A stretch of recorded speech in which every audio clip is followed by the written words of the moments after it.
Client আমাকে এটা কি বলল যে রাত 10টা বাজলেও আমি তোমার থেকে কেকটা নেব আজকে। সো হাই, আমি অনু।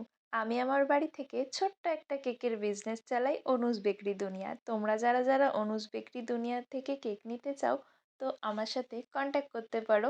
এই কেকের অর্ডারটা ছিল আমার 27শে জানুয়ারি। প্রথমে ক্লায়েন্ট আমাকে একটা ভিডিও পাঠিয়েছিল হোয়াটসঅ্যাপে, তো বলেছিল ভিডিওটা দেখো। তো আমি দেখলাম, যখন জিজ্ঞেস করি যে হ্যাঁ এটা আমি বানাতে পারবো, কবে লাগবে, তো বলল যে কবে না, আজকেই লাগবে। আমি বললাম এগুলো করতে তো একটু সময় লাগে, এগুলো সময় সাপেক্ষর কাজ। তুমি এখন অর্ডার করছো, তো কেকটার অর্ডারটা আমি নিতে পারবো না, কারণ এটা আমি এখন করতে পারবো না, সম্ভব হবে না, এটা সময় লাগবে। তো বলল যে সময় লাগুক, কোনো অসুবিধা নেই, যদি রাত 10টাও বাজে তাহলেও আমি তোমার থেকেই কেকটা আজকে নেব।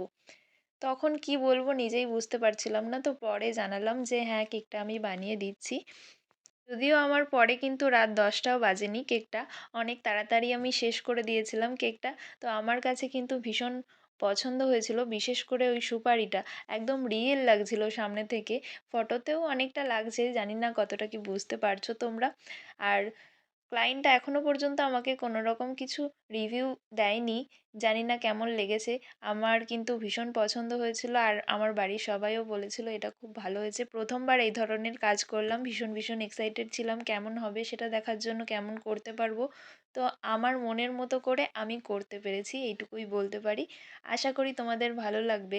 আর হ্যাঁ, এটা কিন্তু সবটাই এডিবেল ছিল, শুধুমাত্র বাটারফ্লাইটা বাদে। বাই।